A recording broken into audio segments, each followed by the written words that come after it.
Hello दोस्तों, मैं आपका सी दोस्त फिर से वापस आ गया। आज हम प्रैक्टिस मैनुअल के क्वेश्चन करेंगे, जल्दी जल्दी रिवाइज करेंगे लॉ के क्वेश्चन। तो हम शुरू करते हैं अपना प्रैक्टिस मैनुअल के क्वेश्चन हम जल्दी जल्दी रिवाइज करेंगे। तो मैंने उसको बहुत छोटे छोटे पार्ट्स में कुछ पार्ट्स में बना रखा है कि ये वीडियो देखने से हमें वो चीज़ याद हो जाए। तो यानी एग्ज़ाम्स आने वाले हैं, तो जब हम थोड़े स्ट्रेस में होते हैं तो अगर हम रिवाइज करते टाइम ये वीडियोस देख ले तो चीज़ें जल्दी समझ आ जाती हैं। तो सबसे पहले प्रैक्टिस मैनुअल में हमारा accounts and audit.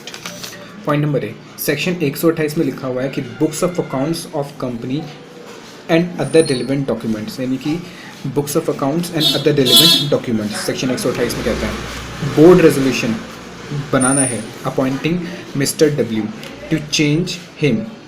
To charge him the duty of compliance of books of accounts of company as per companies act 2013, यानी बोर्ड रेजोल्यूशन बनाना है। तो बोर्ड रेजोल्यूशन कैसे बनाएंगे? Resolve that mister W chief accountant of the company be and hereby charge with the duty.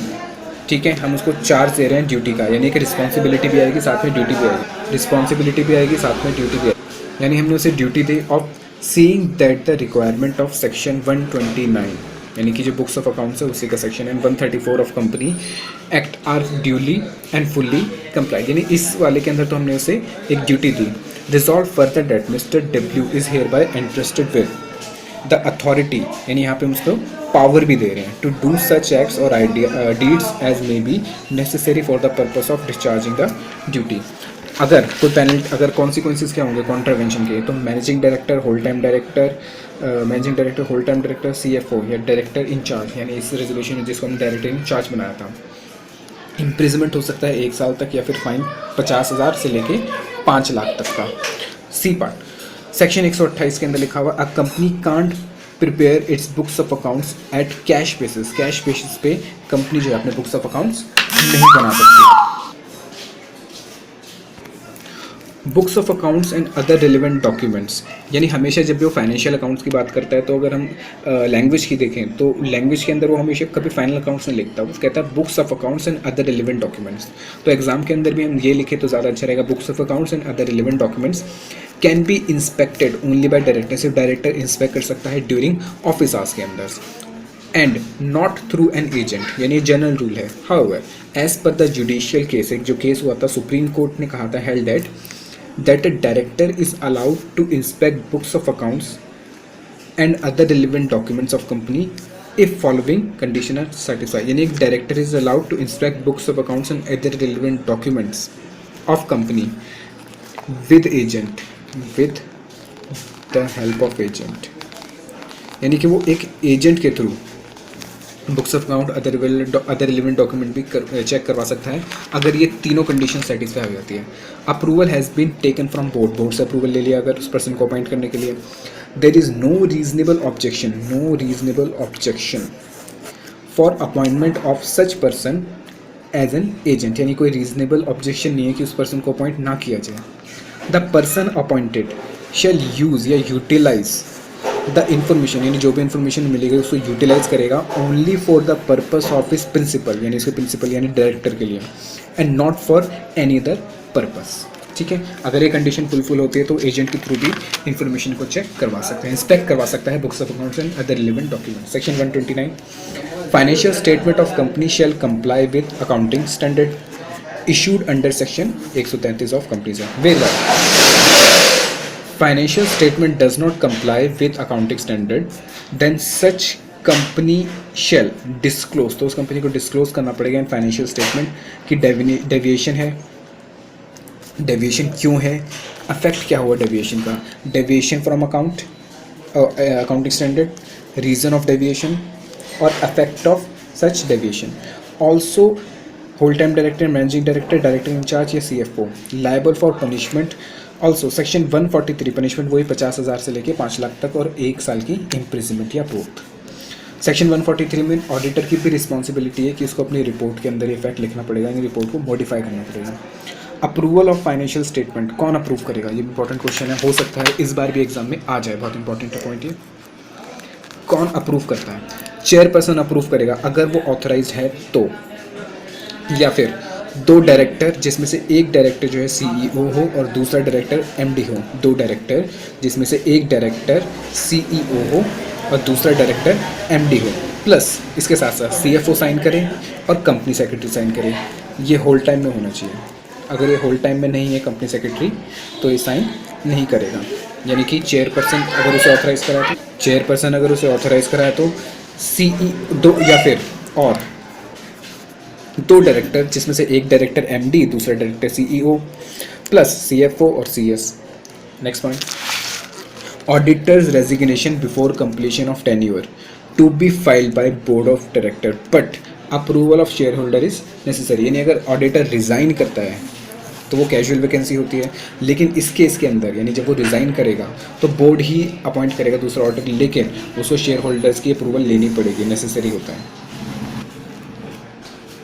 तो appoint auditor within 30 days, यानी board को 30 दिन के अंदर अंदर ऑडिटर को अपॉइंट करना होता है फ्रॉम रेजिग्नेशन। और जो अप्रूवल लेनी है, take approval from shareholder within 3 months, 3 महीने के अंदर अंदर अप्रूवल लेनी पड़ेगी from appointment of such director, from appointment of such auditor, जब उस ऑडिटर की अपॉइंटमेंट हो जाती है बाय पासिंग ऑर्डिनरी रेजोल्यूशन। यानी शेयर होल्डर के अप्रूवल का मतलब ऑर्डिनरी रेजोल्यूशन पास करवाना है। सेक्शन 145 में लिखा हुआ है, a person shall not be eligible for appointment as an auditor of a company if such person or partner is at the date of such appointment or reappointment holding appointment as an auditor of more than 20 companies। यानी कि कोई firm या फिर auditor जिसके अंदर एक auditor के पास 20 से ज़्यादा कंपनी इंक्लूडिंग प्राइवेट कंपनी, तो वो उससे ज़्यादा ऑडिट नहीं ले सकता। Auditor duty to make report on financial statement accounts examined by him and every document which is annexed to balance sheet and P&L laid before members in AGM। अगला, appointment and qualification of directors practice management में भी AOA जो है हमारा article of association company का, maximum directors जो होंगे, अभी कह रहे कि कंपनी में 9 डायरेक्टर हैं और 3 कंपनियां दे रखी है उसने, गुड हार्ट कंपनी लिमिटेड यानी पब्लिक कंपनी है, front line trading private limited और एक गवर्नमेंट कंपनी है। अब इसके अंदर डायरेक्टर्स की बात हो रही है तो मिनिमम नंबर ऑफ डायरेक्टर जो है, पब्लिक कंपनी के अंदर 3 डायरेक्टर है, पब्लिक कंपनी में 3 डायरेक्टर और प्राइवेट कंपनी में मिनिमम 2 डायरेक्टर है। मैक्सिमम डायरेक्टर कितने हो सकते हैं? पब्लिक कंपनी में 15, प्राइवेट कंपनी के अंदर 15, और ओपीसी के अंदर 1 डायरेक्टर हो सकता है मिनिमम और मैक्सिमम वही 15। However if number of director was propose to have been increase beyond 15 director, हमें 15 डायरेक्टर से ज़्यादा बढ़ाना है, such authority must be obtained, यानी कि उसकी पावर हमें लेनी पड़ेगी किससे? शेयर होल्डर से, थ्रू स्पेशल रेजोल्यूशन। यानी कि अगर हमें 15 से ज़्यादा बढ़ाने हैं तो स्पेशल रेजोल्यूशन पास करना पड़ेगा। उसके साथ साथ अगर हमारे AOA के अंदर रिस्ट्रिक्ट कर रखे हैं तो AOA को भी ऑल्टर करना पड़ेगा, and alter its AOA if limit is to be increased। Some section and rule is also applicable for, or same section and rule is also applicable for government company. यानी ये जो company है ये वाली good heart company, इसके अंदर भी ये इसको SR पास करवाना पड़ेगा 15 से ज़्यादा। यहाँ पे भी सेम है कि 15 से ज़्यादा अगर डायरेक्टर अपॉइंट करें तो SR पास करना है, और गवर्नमेंट कंपनी के अंदर भी सेम रूल है। स्मॉल शेयर होल्डर डायरेक्टर सिर्फ एप्लीकेबल है किस पे? लिस्टेड कंपनी पे, याद रखिएगा। Small shareholder director section 151 applicable है सिर्फ और सिर्फ लिस्टेड कंपनीज पे। A listed company may have 1 director elected by such small shareholder in such manner and with such terms and conditions as may be prescribed.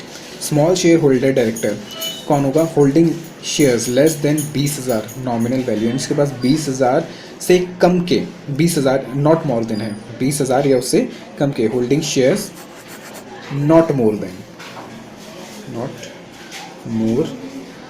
Then, ठीक है, ये गलत हो जाता लेस देन, क्योंकि इससे कम हो जाता नॉट मोर देन, 20,000 या उससे कम नॉमिनल वैल्यू फेस वैल्यू के पास शेयर हो। Hence unlisted company are not required to appoint small shareholder director, ठीक है, सेक्शन 151 में। उसके बाद appointment of applicable on listed company for appointing small shareholder director, और जो स्मॉल शेयर होल्डर डायरेक्टर है उसका टेन्यूर जो है वो 3 साल का होगा, वो 3 साल का होगा। यानी मैं कह सकता हूँ अगर 3 साल है मैक्सिमम के लिए और रीअपॉइंट भी नहीं हो सकता, तो इसका मतलब ये जो मेरा डायरेक्टर होगा हमारा, ये रिटायर नहीं होगा बाय रोटेशन। तो स्मॉल शेयर होल्डर कौन होगा? Holding shares of nominal value not more than 20,000 procedure for appointment क्या होगा? अच्छा, नॉट रिटायर बाय रोटेशन, इसका जो प्रोसीजर है अपॉइंटमेंट का, ये रूल में लिखा है the company appointment and qualification of director rules 2014। अगर हो सका तो रूल्स भी याद करें, क्योंकि रूल्स अगर हम लिख कर आते हैं तो एक अच्छा इफेक्ट पड़ता है। Notice at least 14 days before AGM to company, यानी 14 दिन पहले हमें नोटिस देना पड़ेगा कंपनी को स्मॉल शेयर होल्डर अपॉइंटमेंट के लिए। और ये नोटिस कौन देगा? Notice sign by 1000 shareholder या फिर 10% of such shareholder whichever is low, जो भी इनमें से कम होगा। इसके बाद भी कुछ कंडीशंस होती हैं, पर वो बहुत छोटी छोटी कंडीशंस हैं, उसको आप प्रैक्टिस मैनुअल से पढ़ सकते हैं। मैंने जल्दी इसको क्विक रिवीजन के लिए उनको लिया नहीं है। सेक्शन 152 में लिखा है रोटेशन ऑफ डायरेक्टर, एप्लीकेबल किस पे है? ये सिर्फ पब्लिक कंपनी पे एप्लीकेबल है, रोटेशनल सिर्फ पब्लिक कंपनी पे। टोटल डायरेक्टर जितने भी होंगे हमारे, जो कि टोटल डायरेक्टर्स के अंदर वो डायरेक्टर नहीं आएंगे जो कि एक्सेप्शंस में आते हैं, यानी कुछ डायरेक्टर हमारे एक्सेप्शंस में भी आते हैं, वो इसके अंदर नहीं है। तो टोटल डायरेक्टर का 2/3 हमारा रोटेशनल डायरेक्टर होगा। टोटल डायरेक्टर का 2/3 हमारा रोटेशनल डायरेक्टर होगा, यानी ये वो डायरेक्टर होंगे जो कि AGM पे रिटायर हो जाएंगे। हाउएवर AOA में provide that all director can be rotation, यानी लॉ में तो ये लिखा हुआ है, लेकिन AOA के अंदर लिख के हम सारे डायरेक्टर्स को रोटेशनल डायरेक्टर बना सकते हैं, एक्सेप्ट कुछ डायरेक्टर्स को जिनको सेंट्रल गवर्नमेंट ने अपॉइंट करा है, या फिर स्मॉल शेयर होल्डर जो हमने यहाँ पढ़ा था, इसका टेन्योर 3 साल है, ये भी रोटेशनल डायरेक्टर नहीं है। रिटायर कौन होगा? जो हमारे रोटेशनल डायरेक्टर होंगे उसका 1/3 रिटायर हो जाएंगे, और जो रिटायर हो रहे हैं उसको हम रीअपॉइंट भी कर सकते हैं सेम AGM के अंदर। तो retiring audit director by rotation allowed to reappoint in same AGM, but if vacancy caused by rotation is not filled, लेकिन अगर वैकेंसी जो रोटेशन से हुई है, यानी कि डायरेक्टर रिटायर हुए हैं, उस वो वैकेंसी फिल नहीं हुई, यानी कि AGM के अंदर उसकी बात नहीं हो पाई, और एक्सप्रेसली नॉट एक्सप्रेसली नोटिफाई, यानी कि ये एक्सप्रेसली नोटिफाई भी नहीं हुआ, ये इंपॉर्टेंट पॉइंट है, that such vacancy is not to be filled, यानी कि AGM हुई, AGM के अंदर डायरेक्टर रिटायर हुए, और जो रिटायर हुए उनकी रीअपॉइंटमेंट की बात नहीं हो पाई, साथ साथ ये एक्सप्रेसली कहा भी नहीं गया कि वो डायरेक्टर्स को हम अपॉइंट नहीं करेंगे। याद रखिए, एक्सप्रेसली नहीं कहा गया कि डायरेक्टर्स को अपॉइंट नहीं करेंगे। देन मीटिंग शैल बी, इस वजह से, सिर्फ और सिर्फ इस वजह से meeting shall stand adjourn, meeting adjourn हो जाएगी, same time same place next week. If at adjourn meeting के अंदर भी वैकेंसी इज नॉट फिल्ड, यानी वैकेंसी दोबारा से फिल नहीं हो पाती, then and in that meeting also expressly, उस मीटिंग के अंदर भी एक्सप्रेसली नहीं नोटिफाई करा जाता, notify not to fill vacancy, तो क्या होगा? यानी कि पहले वाली मीटिंग के अंदर भी एक्सप्रेसली मना नहीं करा, और जो रिटायरिंग डायरेक्टर की वो वैकेंसी है वो भी फिल नहीं हुई, दूसरी जो उस वजह से मीटिंग एडजर्न हो गई, और एडजर्न मीटिंग के अंदर भी एक्सप्रेसली नोटिफाई नहीं करा गया कि रिटायरिंग जो डायरेक्टर हैं, रोटेशनल डायरेक्टर जो है, उनकी जगह किसको वैकेंसी को फिल करा जाए। तो इस केस में क्या होगा? तो जो रिटायरिंग डायरेक्टर हुए हैं, यानी जो डायरेक्टर रिटायर हुए बाय रोटेशन, उनको ही मान लिया जाएगा, shall deem to have been reappointed at adjourn meeting, उनको मान लिया जाएगा कि वो ही रीअपॉइंट हो गए। नेक्स्ट सेक्शन 161 में power of board of director to appoint additional director, ये एडिशनल डायरेक्टर है। बोर्ड दो तरह के डायरेक्टर्स को अपॉइंट कर सकता है, एक तो एडिशनल डायरेक्टर, दूसरा ऑल्टरनेट डायरेक्टर। हम किसकी बात कर रहे हैं अभी? एडिशनल डायरेक्टर की। बोर्ड ऑफ डायरेक्टर में अपॉइंट एनी पर्सन, ठीक है, किसी भी पर्सन को अपॉइंट कर सकते हैं, लेकिन किसको छोड़ के? Other than person who fails to get appointed as director at AGM, यानी AGM में कोई पर्सन आया था, वो अपने आप को अपॉइंट कराने के लिए एज ए डायरेक्टर, चाहे वो एज ए रोटेशनल हो चाहे कैसे भी हो, उसको अगर AGM में अपॉइंट नहीं करा गया, यानी सीधी सी बात है, शेयर होल्डर्स ने जिनको अप्रूव नहीं करा, तो डायरेक्टर भी उसको अपॉइंट नहीं कर सकता, यानी एडिशनल डायरेक्टर उसको नहीं बना सकता। Filing vacancy due to death of additional director, यानी कोई एडिशनल डायरेक्टर रखा था, वो एडिशनल डायरेक्टर की डेथ हो गई, तो उसको भी बोर्ड अपॉइंट नहीं कर सकता। टेन्योर जो होगा ऑफ एडिशनल डायरेक्टर का, वो कहाँ से होगा? Till conclusion of next AGM, यानी अगली AGM तक होगा, या अगर AGM नहीं होती और last date of AGM at which such AGM ought to have been held, यानी उस AGM तक जहाँ पे वो हो जानी चाहिए थी। Such power is given to board by AOA, hence if AOA does not authorize then alter AOA, यानी कि ये जो अपॉइंटमेंट है वो कब होगी? अगर AOA में लिखा होगा, तो अगर AOA में नहीं लिखा तो बोर्ड अपॉइंट नहीं कर सकता, पहले क्या करना पड़ेगा? AOA को ऑल्टर करना पड़ेगा। Such power is conferred to board, यानी पावर जो बोर्ड को मिलती है, only and hence additional director can't be appointed in AGM, यानी कि ये पावर सिर्फ बोर्ड के पास है, तो एजीएम के अंदर यानी शेयर होल्डर्स एडिशनल डायरेक्टर को अपॉइंट नहीं कर सकते। ऑल्टरनेट डायरेक्टर, ये भी सेक्शन 161 में लेकिन क्लॉज 2 में है। Can be appointed by board, board भी अपॉइंट कर सकता है या फिर ऑर्डिनरी रेजोल्यूशन में जनरल मीटिंग के अंदर भी अपॉइंट हो सकता है। यानी कि ऑल्टरनेट डायरेक्टर्स को शेयर होल्डर्स भी अपॉइंट कर सकते हैं, लेकिन एडिशनल डायरेक्टर्स को शेयर होल्डर अपॉइंट नहीं कर सकते। और इसके अंदर भी था कि एओए ऑथराइज होगा, यानी एओए में लिखा होगा और एओए कन्फर करेगा, पावर देगा बोर्ड ऑफ डायरेक्टर्स को, तभी होगा। यहाँ पे भी यही है कि यहाँ पे जब तक एओए पावर नहीं देगा तब तक अल्टरनेट डायरेक्टर भी अपॉइंट नहीं हो सकता। कंडीशन क्या है ऑल्टरनेट डायरेक्टर अपॉइंट करने की?